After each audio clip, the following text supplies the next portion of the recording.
welcome back. Today we're going to talk about well, a certain way that is actually fine to practice like, but it's not very good for your brain, and I'll explain why. So basically I could always do flips, even before I did breakdance. I did kung fu, and I pretty much always practiced all kinds of flips and kicks and all stuff, right? So when I started break, I already had like things like backflip and that kind of prep, right?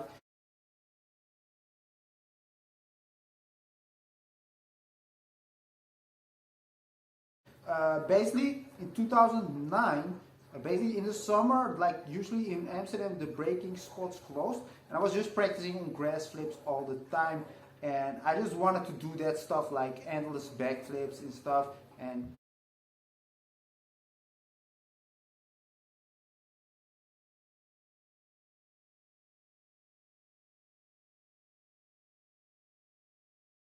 you know, that basically like that. But then after the summer ended, there was a break jam, and I went to the break jam, and I was in a cipher with b-boys, and I wanted to show people basically this skill, like okay, I can do backflip,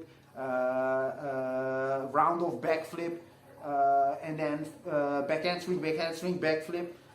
And actually, I never thought about it, but basically, I did two flips and I was straight out of the cipher, right?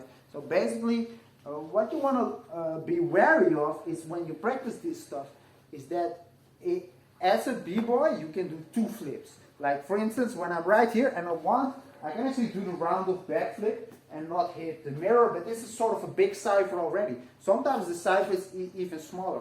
So you're sort of stuck with doing one flip sometimes. Maybe you can do two. In tricking, of course, you have a lot of swing throughs where when you land on the same leg you kicked off of, and then you can do double gainers and stuff like that. But you sort of have to be wary of. There are b-boys who are very good in flips and can actually do everything on the same place. I think Speedy comes to mind. He was awesome at this stuff, right? So check this out.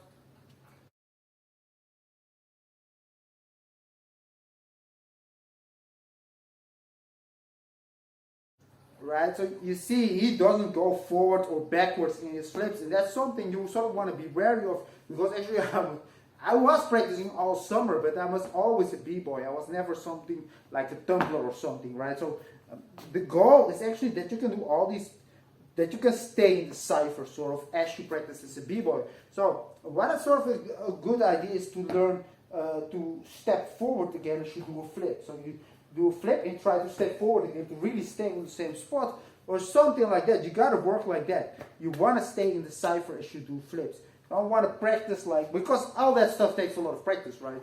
And of course, as a skill in itself, it's very awesome if you can do that. If you can just go on grass and do endless tumbling runs. I still love to see that from people.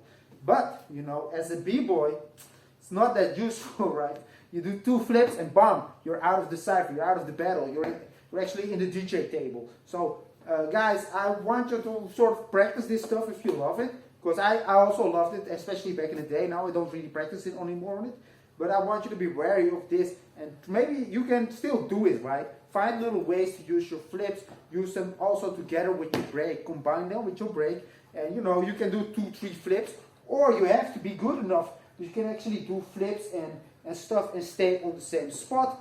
Of course, that's also awesome. So guys, be wary of just a warning, because I did practice that whole summer, and of course it's also good to know stuff like that. But as a b-boy, I really think it's not that important to know endless back springs and, you know, endless backflips in a row, because you will be out of the cipher. See you next time.